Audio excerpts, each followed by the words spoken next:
Hello, and welcome to Totally Schway Flipside, a podcast about whatever the hell I want it to be about. My name is Mary. And my name is Luke.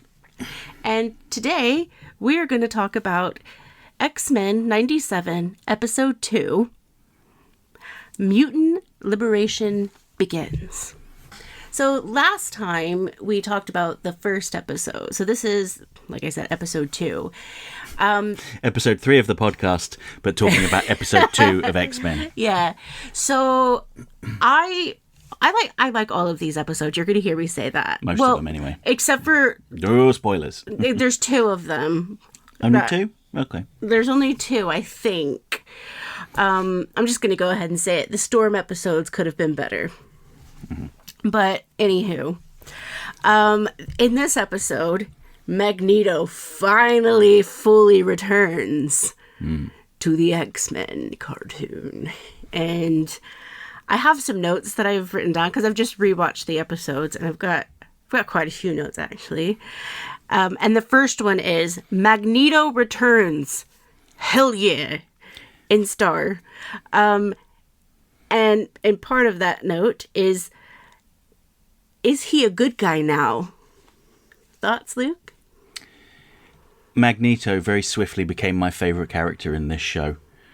I thought he was really well characterised in this whole show because he has a point with everything he says. He is actually kind of right. Now, his actions may not necessarily always be right. Mm-hmm.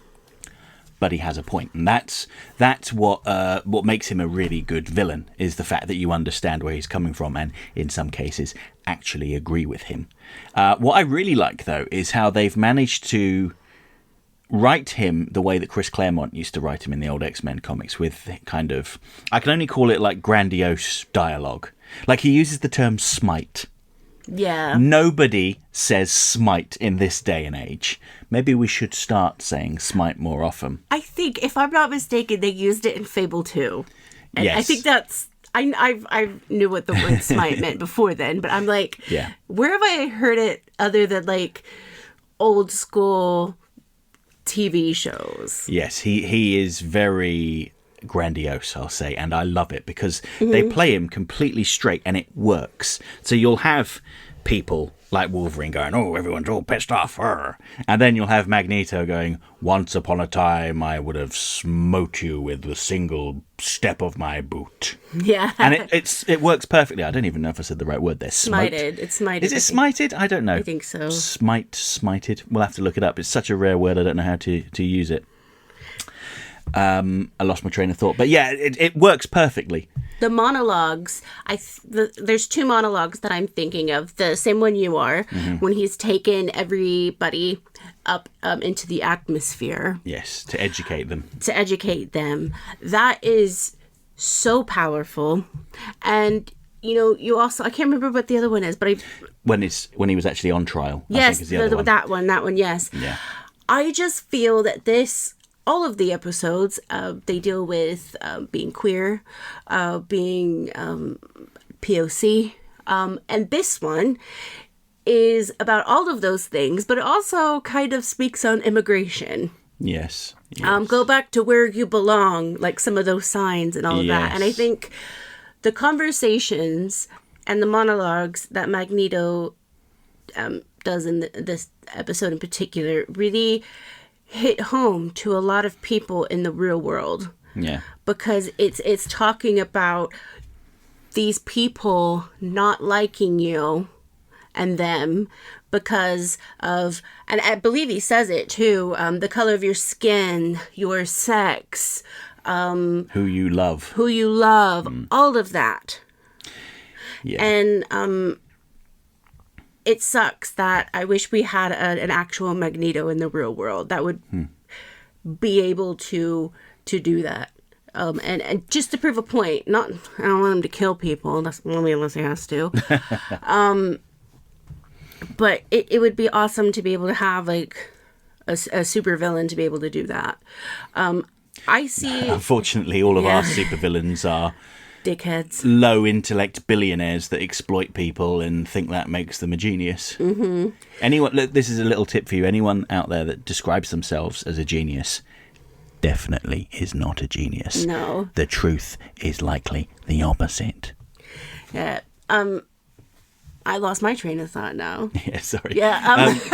There was a specific line Magneto said that resonated with me, and it's I'm going to butcher it because I'm not going to literally quote it because I've actually kind of forgotten it, but it's basically, how much do we have to do to prove ourselves to be good enough to you? Yeah. He said it in a more eloquent way than that. Yeah. But, what do we have to do to prove ourselves as being worthwhile to you? Exactly. He said, we're not asking you to love us and embrace us. Mm-hmm.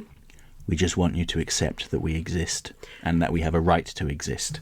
And it always baffles me seeing like people on the internet that claim to love superheroes and superhero cartoons and superhero movies complaining about how can I put it? I guess they would say complaining about wokeness in comic books. Like, did you never, ever pay attention to those X-Men cartoons you claim to have loved growing up? Yeah. Did you not read those comic books? Were you just looking at the pretty pictures?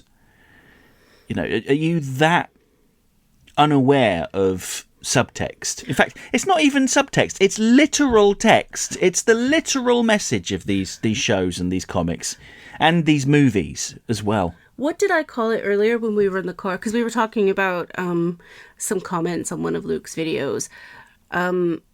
Oblivious. We were talking about people not wanting the Batman characters to be of a different race. And I called it oblivious racism.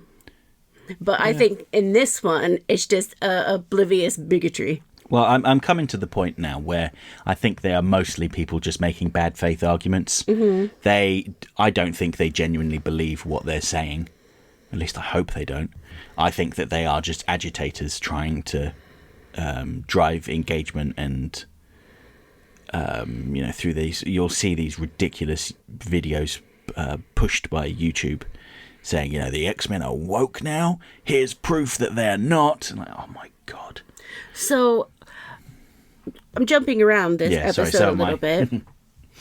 One thing I did want to talk about is the conversation between Jean and Storm. There is a particular line in it that Jean says, a particular question she asks Storm. She's talking about the baby. Mm-hmm. And she says, or she asks, how do I tell him he's different? I remember watching an episode. It's a little context here for me to tell you why I feel that this is an important thing for an animated show.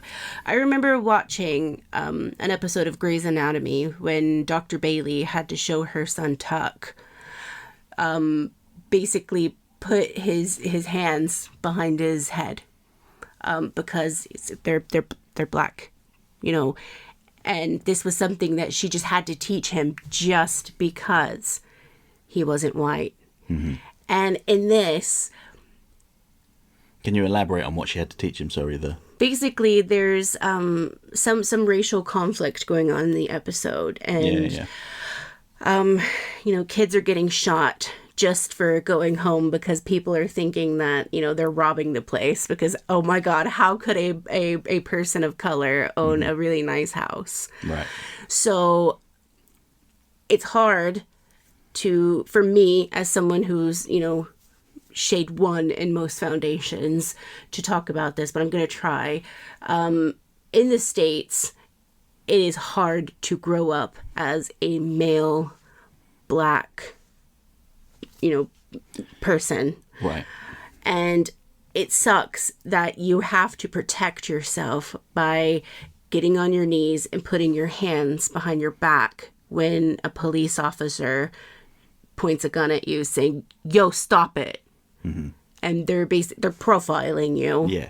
But it sucks that people of color have to be taught that at a young age. And this is kind of So what you're getting at there is she's teaching him how to conduct himself to avoid him from being shot by either a bystander or the police because they view him as being inherently aggressive just because he is an African-American male. So just me explaining that and having a hard time explaining that shows you how hard it was for me growing up being the shade that I am. And I'm saying it wasn't hard. I would have never had to have dealt with that. Because again, I will say this, how I explain the shade of my skin is fair one. The first shade of fair that you could find. Nearly translucent sometimes. So I never had to deal with that. So for me to see this on television when I was younger was hard for me because I was like, oh no, how could that happen? And then I turned on the news and obviously these things are actually happening. Yeah. It sucks. So for them to bring this up about mutants in this TV show sucks because it's a child coming into that hasn't even come into this world, and they're Jean is asking that because she doesn't know how to bring up that conversation to her kid when they grow up. Yeah. And when they are able to understand that they are different. Yeah. And they were born this way, but people are going to view them as not like humans because they're going to view them as being less than. Yeah, essentially. Through no fault of their own. And that's the kind of message that they try and send out through X-Men. They try to teach people watching it empathy. Yeah. And I maybe this is controversial of me to say, but I feel like if you grew up watching those X-Men cartoons and loving them as much as you claim that you did, and that then you're going around saying things about Muslims or gay people or people from other countries, as people have been making comments on some of our content, you're just a psychopath. You have no actual empathy at all. Maybe sociopath is the correct term. I apologise, I'm not a psychiatrist. But there is something fundamentally wrong with you and you should seek help and just literally just sit down for a minute, have a little bit of introspection and think about... Wait, you're not a psychiatrist? I know, apparently not. Shit. But yeah, anyway, it's the problem is with the viewer in that case, not the material itself. I mean, when people used to ask me about religion and stuff, I don't really have a religion, but I used to say, I follow the teachings of Charles Xavier. That's on my Instagram. Yeah. And they're like, oh, who's that? I said, Professor X from X-Men. Jesus Christ, where do you live? Under a rock? And they think I'm joking. I'm like, no, like seriously. I'm not saying that, you have to approve of every single thing other people do, but you just accept that other people are different and they live their lives in their own way, and so long as they're not harming anyone, it's absolutely cool. Yeah, absolutely fine. So usually I would cut something that I couldn't explain very well, but I think it's important as someone that isn't a shade darker than one to try to explain it, and it shows how I can't fully explain it without having the help of somebody. I'm not going to cut that out. I'm going to keep it that way because I believe our ignorance can teach people. Because I do have an ignorance towards that sort of thing. Well, yeah, we can only imagine. Only imagine that kind of thing. I mean, I can remember being a teenager. I was a bit of a drunken lout. I would get into all sorts of mischief. And, if I was not a large middle-class white guy, I wouldn't have got away with it. I would have been in prison. Absolutely certain. Yeah. Absolutely certain of that. But because of who I am, I would just get off with a warning or, not even a slap on the wrist. Boys will be boys. Yeah, I was just about to say, that's just something boys do. Yeah, he'll grow out of it, and it's true, I did. But I was given the opportunity to grow out of it. And a lot of people are not given that opportunity because of something they cannot control. Especially in the States. Yeah. Because once you are in that system after the age of, let's just say 16, you're in it forever. And it'll be hard for you to find a job. It'll be hard for you to get into a good school just because of the color of your skin. And somebody, you hear stories of people just going home. Yeah. And I believe that's kind of like the context of the episode of Grey's Anatomy, but it really sucks that, for lack of better term, God forbid a person of color live in a really nice area. Yeah, how dare they take a shortcut, how dare they walk around wearing a hoodie? Yeah. That kind of stuff. It's anyway. This is a good thing about stuff like X-Men is that it opens people. Hopefully, it opens people's eyes to the experiences of other people that are different that they might not normally come across in their day-to-day life. And this is not the last time we're going to talk about diversity, or anything like that in this podcast. So if you don't like that, bye. So let's talk about. Well, we started talking about it. The trial of Magneto. Oh, my God. So there are lots of different things to talk about with this trial, and it matches some of your notes here. Yeah. So go on then. The main thing I have is January 6th, 2021. Yes. It was 2021, wasn't it? I think it was, because we were all in lockdown still. Yeah, so they very deliberately had the protesters where they weren't red caps, they were yellow, with Friends of Humanity written on it, and they had placards saying, send mutants home. Yeah. Make the US safe again or something like that. So they are very deliberately drawing comparison with the insurrectionists or the attempted insurrectionists. And unfortunately it's perfect. Well, I kind of wish back if we did have people like the X-Men back then. That would have been very nice. Yeah, the way that it has been written is perfect. Obviously, it's got some mutants, and Magneto goes into the atmosphere with some people. But the guy that has the gun, what is his name? They don't actually say his real name in but it, but he has he's the mask. Yeah, he's the executioner, as he calls himself. There was I hate to say this. No, I'm not going to say famous. I'm going to say infamous person that had that mask at the insurrection. You're talking about the guy with the bull head. Yeah. The shaman guy. I think that was ridiculous and stupid. I think he's in prison now. He is in prison. Yeah. I just wanted to say before you move on from that the tie-in comic that's currently being released at the moment, it takes place before season 1 of X-Men 97, and they show that guy's backstory. So he was an agent. He was, in a position of power, and he abused his power to target mutants, and he was fired. And he has got a loose connection to Wolverine because Wolverine was part of a military group with Sabretooth and Maverick, and there was someone else I can't remember off the top of my head, possibly Deadpool. And they were disrupting. I think they were S.H.I.E.L.D. agents that were selling secrets to foreign enemies, and he was one of the agents doing it. And Sabretooth disfigured him. That's why he's got those scratches on his face. And that's another reason why he hates the muties. Yeah. But, if he wasn't doing the awful crime, then he wouldn't have come across Sabretooth that day. So, That's the thing, is a lot of bigots, racists, nasty people, as I like to say in my head. Well, I say a lot worse in my head, but I don't think YouTube would allow me to say those things. Well, you're not monetized, so... I feel that a lot of these racist and bigots and people that think that they're trying to do better in this world by, getting rid of the people of color, the immigrants, the gay people, the trans people, anybody that has associations with them. I really think that they are deeply flawed people that feel that they have had something wrong done to them, when in reality, bad things happen to everyone. And it's up to you, the person that has had something bad happen to them, to not allow that to happen to other people.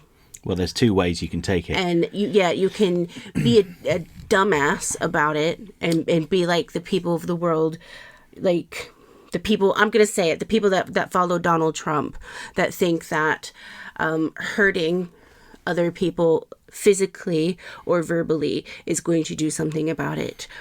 Or you could be the better person, the bigger person, and help people. Do some charity work. And that doesn't mean you have to give a lot of money to people. Why don't you do this?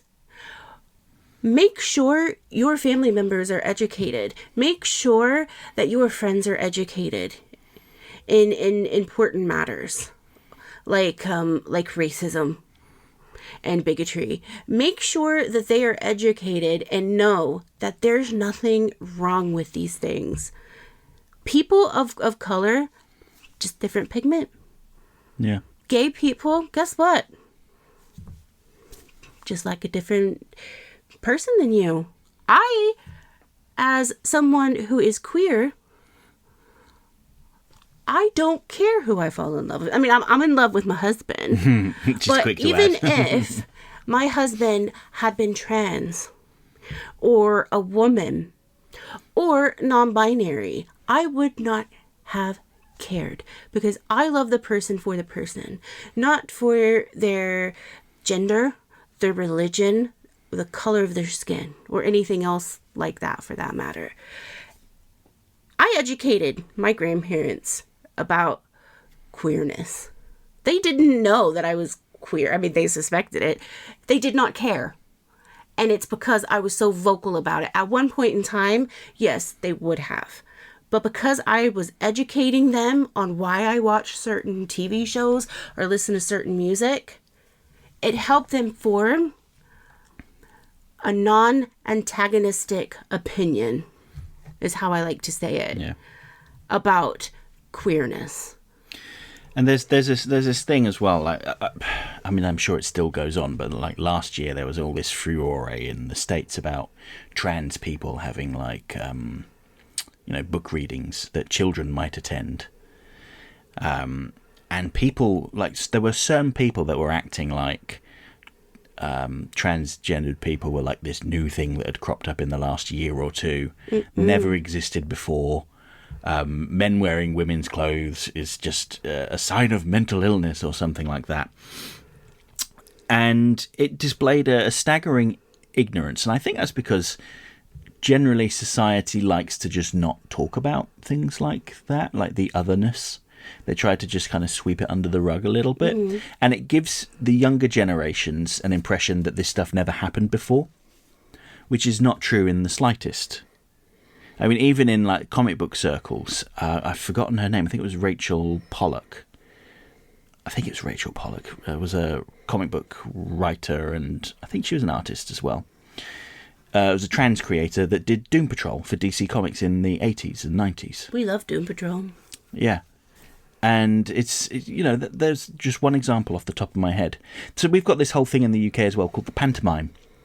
And one of the characters, like one of the traditions of the pantomime is you will have a traditionally male actor dress up and play a female character, like the Widow Twankey or...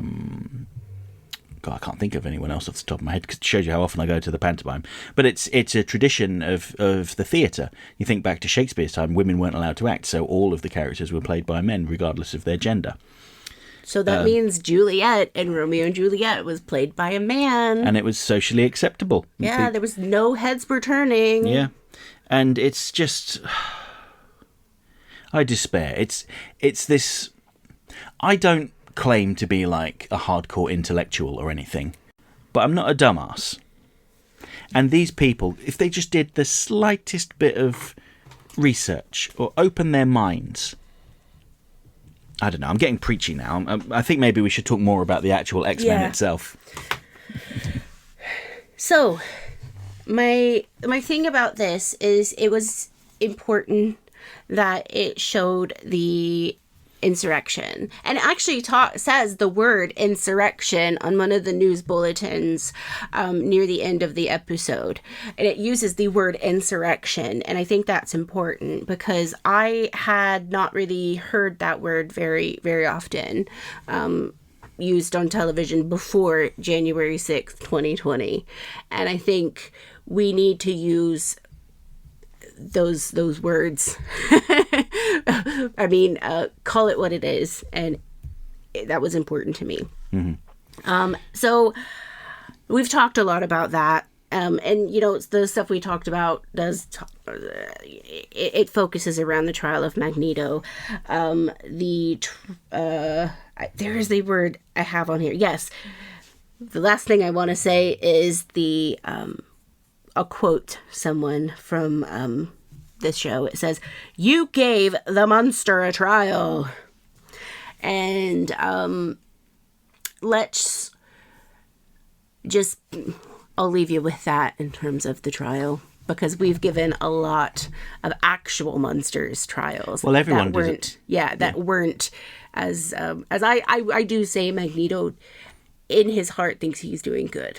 Whereas people like, if they would have put Gyrick on trial. Well, I guess they did. Well, yeah. That's how he ended up being locked up. Oh, yeah. That was an actual monster if this were a real scenario. So let's move on. The baby arrives. Oh, my favourite line of the episode. So let's try not to get into any more heavy topics now. But my favourite part of the episode is Jean goes, "Oh, he's coming." And Wolverine jumps up, pops his claws out and goes, "Who? Apocalypse?" Yeah, that was so good. I love that so much. Apocalypse. Had no idea. This is what Wolverine is like. Like, obviously, Jean is like 9 months pregnant or however long. And he's not even thinking, like, she's bent over. Like, she's huddled over herself. And he's like, or not huddled, but she's hunched over herself. And he's not even thinking about that. He's thinking about apocalypse. Yeah, and there's a funny scene where he's driving her to the hospital as well. And she's using her powers to kind of clear the path. Oh, and the top. And, rips the roof off of Logan's little Jeep thing.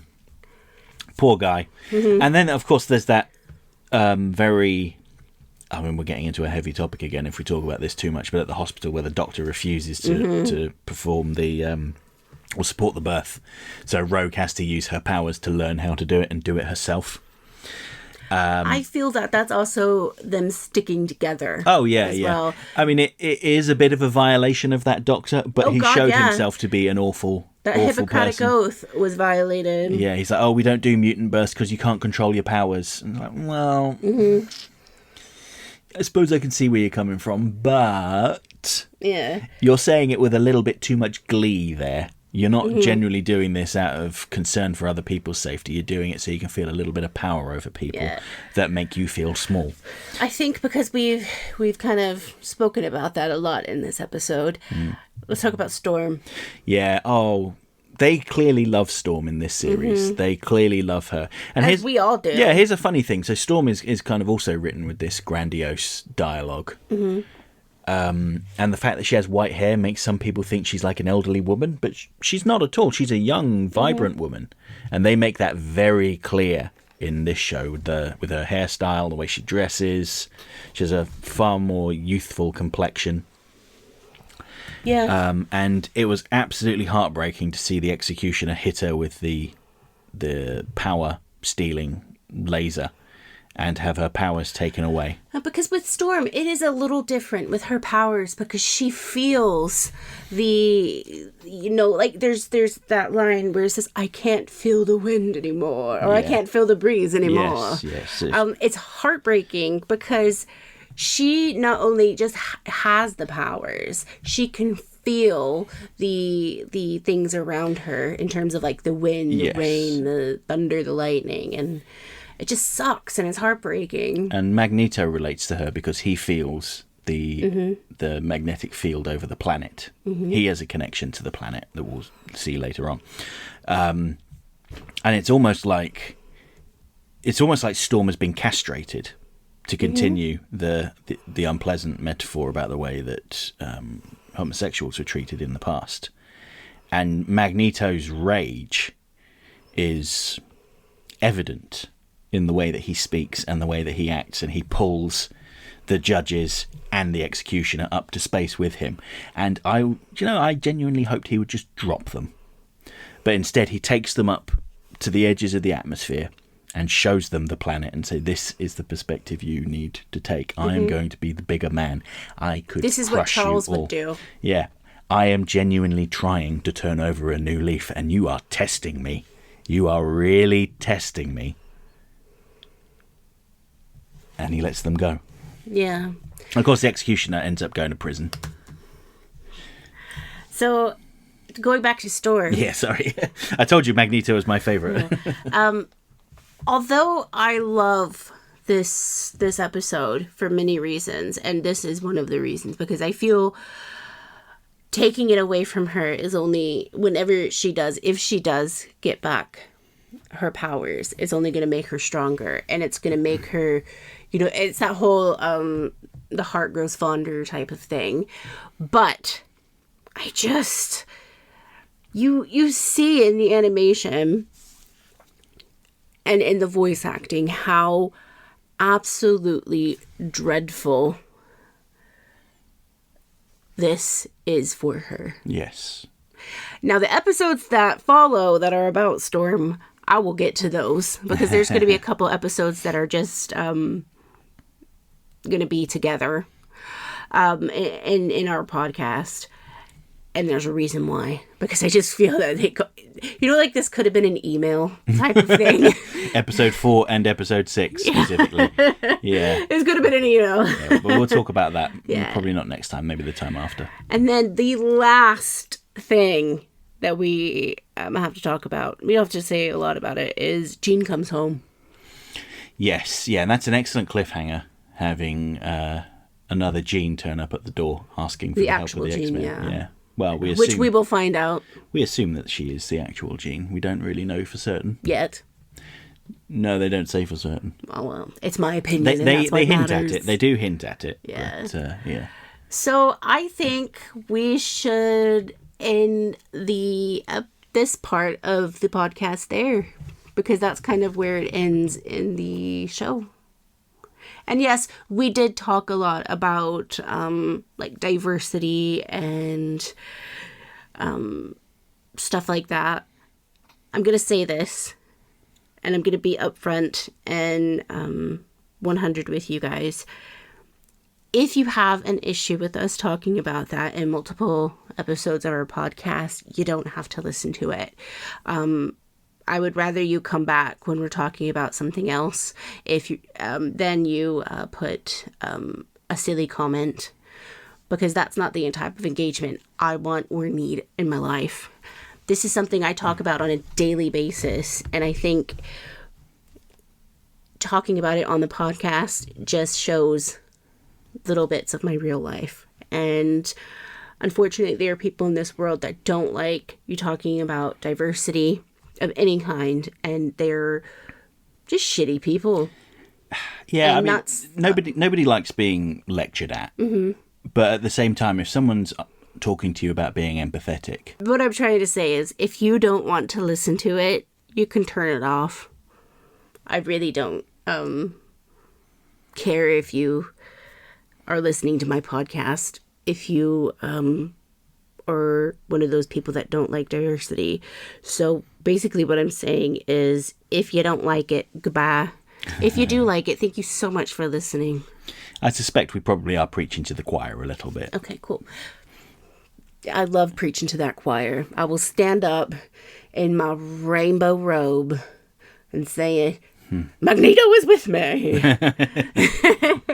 So saying that, we will probably go to the comments now. Okay. Yeah. So first comment is a comment from Frozen Jack 2007. Oh, we actually have the comments here. Yeah, I've got the comments loaded up. Frozen Jack 2007 says, Schway. A valuable contribution there. Yes. One of the best. Very Schway. Lowell Lucas Jr. Hello, Lowell Lucas Jr. You Hi. Flipped over last time, so glad to see you back. Says, bring back the not. Love the series, can't wait for more, especially a Logan episode. Originally I was worried, as we'd been burned with projects like Kevin Smith's with Masters of the Universe and even the new Ren and Stimpy show. Now we have something to look forward to, especially Madeline. I was happy Jubilee got to return for the Mojo episode. So glad to see my Lydia Beetlejuice cartoon return. Also, Mr. Sinister. I would just like to say that I disagree with you about the He-Man cartoon. I thought Kevin Smith's He-Man was pretty good, actually. I know He-Man wasn't in the first season very much, but this latest season with Bill Shatner as Keldor was... I really enjoyed it. I thought it was great. It flew by when I was watching it. I literally watched 1 minute of it. Yeah. And I think it's because I was like making quesadilla or something. It was on in the living room, but it looked all right, actually. I only watched one episode of the new Ren and Stimpy when they did that years ago, and it was just gross. And not gross in the way that the original Ren and Stimpy was gross, because that also was gross. But it was just like vulgar and crass, and I feel like it lost something by having the censorship removed. Didn't have the from same it. charm. Yeah, it didn't at all. But anyway, there's something to say about tongue in cheek.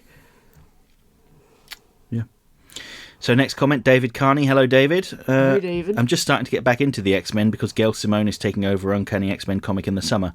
Are you reading X-Men 97 comics? I enjoyed season 1. Here's to season 2. Love the podcast.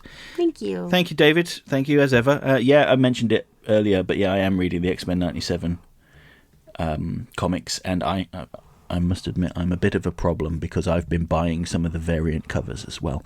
There was a second print of, I think, the second issue that had Gambit and Rogue embracing in the X-Men 97 animation style, and I had to buy that one because it made my heart do a little weep. Spoilers for upcoming episodes. Next we have Big Mikey P. Michael Andre Parlon. I don't think Wolverine appeared that much in the animated series. Wolverine publicity, whether you like the trope or not, wasn't a thing back then. I beg to differ. I was looking through the list of episodes on Disney Plus and was like, that's a Wolverine episode, that's a Wolverine episode, that's a Wolverine episode, and so on. And although I do admit there were some seasons where they didn't do very many Wolverine episodes, but he had far more dedicated episodes than, say, Rogue or Gambit or Jubilee. Anyway, same goes for that Evolution animated series. Anyone still fond of that, or is nowadays deemed as an inferior to the otherwise aged the animated series? I liked X-Men Evolution. Lots of people who worked on Batman the animated series worked on that, like Frank Parr. I thought it was a good show. At least the first 2 seasons were, anyway. I can't remember the later seasons. I bet Luke's mother wanted Joe and Laurie to be an endgame couple in the Little Women saga. Heh. I associate X-Men the animated series with the Marvel vs. Capcom games of yore. Shame my glory days on console and arcade are now a past dream. Thank you, Editing Mary. You spared me the need to comment in which game you're all talking about. I myself am not gay as far as I know. Okay. But boy, oh boy, you should see the Yuri fan side in me. Some would argue Gambit's powers are purple. I would say they have possibly got some problems seeing colours, because he is definitely pink, my friend. The 80s and somewhat the 90s are a weird time. Yes, I agree. Still beats the 50s to the 70s, and I do understand why people do want to be extremely averse to any of those past decades.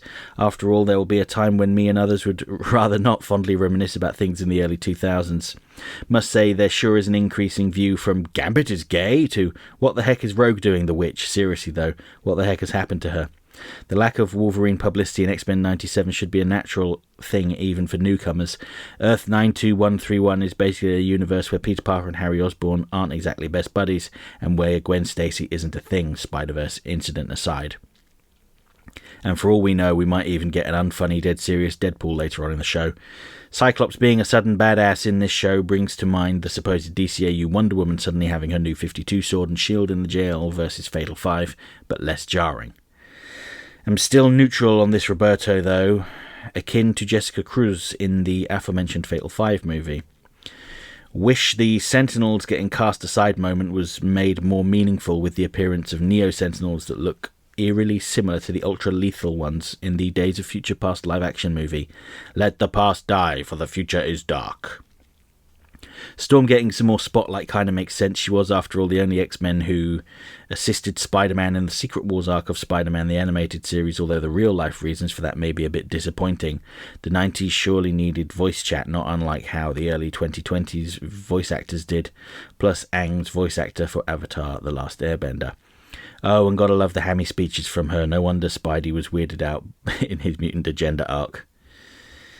22 minutes and 40 seconds, good old Maneuver 7. Here's to hoping the people who made this will make the most of it all, team up with the likes of John Semper Jr. of Spider-Man the Animated Series fame, plus the later parts of Static Shock as an aside, and who knows, will finally succeed to give out the last Earth 92132 crossover saga hurrah that becomes the all-too-worthy rival to the nigh unbeatable DC Animated Universe. Occasionally animated works can show off time-skipping by showing off the characters getting taller or having new clothes. For example, try comparing the girls' heights and outfits from Ojomanjo Doremi's first season to the fifth if Naisho, which was a sort of prequel released as a production code is watched before it, season Dokkan. Pryor's presence is a sudden surprise, and that's all I can say without saying some negatives for now. Cable's timeline is basically 2055. Thank you for clarifying. At 27 minutes and 13 seconds, not a fan of how lasers are treated in cartoons like this. They're always used for kid-friendly reasons, even when the possibility of laser and plasma weaponry in real life would be far more nightmarish than the use of good old ballistics. Heard people actually cheered when Magneto took a shade against Professor X's speech in the Season 1 3-parter finale. Is that true? Strange, really, how I was more hyped seeing the non-mutant superhero cameos for this show. Seriously, this better grimly foreshadow an Avengers vs. X-Men Endgame come Season 3 or whatever. Oh, and wouldn't it be wrong for me to say that I'll be on Team Avengers regardless if they become a UN-sanctioned antagonists or not? Speaking of death and resurrections, they better keep Gambit a martyr, and even in case he gets forcefully resurrected by Apocalypse, he'd better go back to being martyred after the guy's defeated again. Magneto's redemption will only come if and when he becomes a martyr. He's basically like Lelouch from Code Geass at the point of Earth 92131 saga. Wherever else things go, in my perspective, he's no saint, unlike the DCAU's Amanda Waller and Watchmen's Ozymandias.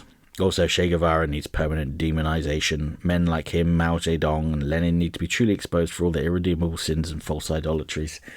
41 minutes and 12 seconds. Love that animation technique, even helped dubbing efforts too, as notably seen in Neon Genesis Evangelion, doing the same thing with, say, Gendro Ikari's pyramid hand gesture covering his mouth. However, do not that this only works when you have the cheeks move, all while having proper eye movement and lighting. The original voice actor, sounding noticeably old, really could have justified the show being set in the future Earth 92131 era of the late 2000s and early 2010s. At 44 minutes and 22 seconds. Oh dear, this one is going to explore comments too. 48 minutes and 7. My turn. 49 minutes and 25. That's the thing, I don't know their names either. That's how unironically obscure they are. Batman the Animated Series' diverse settings works because it was in the 90s, which was not quite as open as the 2010s, but a far cry from the 30s and 50s. 51 minutes and 28 seconds didn't age well, which I did not like. Seriously, we need a down-to-earth Civil War scenario a la Captain America the Winter Soldier, not another inconsequential timey-wimey Doctor Who madness scenario. There's a good reason why the Infinity War and Endgame saga wasn't as well praised as those first two Captain America flicks by Gar. 52 minutes and 32 seconds. Licorice, like the red flower, like licorice, I don't know. 52 minutes and 37 seconds. Thankfully, the video is a volume improvement. 54 minutes and 40 seconds, to quote Airplane and Steins Gate English dub. Sorry, I don't speak jive. Wait, isn't episode 2 for this podcast already this one's title? Haha. Yes, so that's kind of what I was referring to earlier when I said that we might have caused a little bit of confusion by using episode 3 of our podcast to talk about episode 2 of X-Men 97. But I'm sure you understood that. So thank you for your comment, Mikey P. That was a delight as ever. We love Mikey P. So moving on to a new commenter who I don't recognise from Totally Schway. Seems to be a brand new commenter completely. Welcome to the chaos. Random Ramblings 86 with a Dr. Fate profile picture, so that's cool. Great podcast, although one quick thing. Morphin X-Men 97 is non-binary and you guys used male pronouns for them. I'm sure you didn't do it intentionally, just informing you for next time. No, we did not do that intentionally. And when we saw your comment, we were mortified because usually when I talk about a character that can change into different things, I use them and they. So I'm so sorry about that. Yeah, it was my bad. I'm the one that started referring to Morph as he. Yeah, I in real life, I ask people their pronouns because I respect that. So thank you so much for bringing that to light. But yeah, thank you for your comment pointing that out. We'll try and do better. Or specifically, I will try and do better next time. We appreciate when things like that are brought to light. So thank you so much. Another new commenter next. So we have Neko Power 1. I hope I said that right. It's my first time listening to this podcast and I love it. I saw a community post on Serum Lake's channel and started listening. Would love it if he could start making essays on X-Men 97 too, and more podcasts like this one. Well, never say never, but I'm still working my way through Batman the Animated Series, which is the thing I love the most. I do, some Superman, bit of Batman Beyond, might do some Justice League in the future. I would do video essays if my work and my mental health allowed it. But at the moment, I think the podcast and a few other things is going to be it. But I would love to be able to listen to Luke, because he does really great essays, doesn't he? Well, not according to everyone. Apparently some of it's woke nonsense. I love your woke nonsense. Yeah, I know. I had that comment on an essay about all of the queer references in Clayface episodes.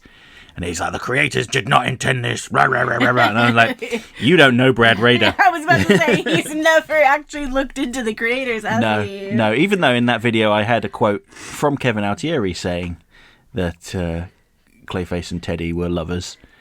And that was his direct intention. But, you know, never let facts get in the way of a bigoted opinion, right? Yeah. That's my final bit of preaching for this episode. Let's wrap it up, Mary. So, next time on Totally Schway Flipside, obviously we're going to talk about diversity again. Oh, I know. But we're going to talk about episode 3 of X-Men 97. Yeah. And I am so happy you guys have tuned in, and thank you for enjoying, if you've enjoyed it, I'm just being presumptive now, for going along this ride with us. And if you have any suggestions for my channel on things I should do outside of the podcast, go for it. Go give me some suggestions. I'm always open, but I have to be honest. If it involves showing like a ton of my face, maybe not as much. I'll give you a hint, dear listener, of something we're doing soon. There's your hint. All right, guys, I love you. Please, please, please, please, please have a great day. Think of Blue the chicken with all the other chicken family as well. I know my cat Gilgameshes, because he would love them as a friend. He would not eat them. He'd be like, friend. All right. Have a great day. Have a great week. Have a great month. And have a great year. Bye. Catch you on the flip side. Bye.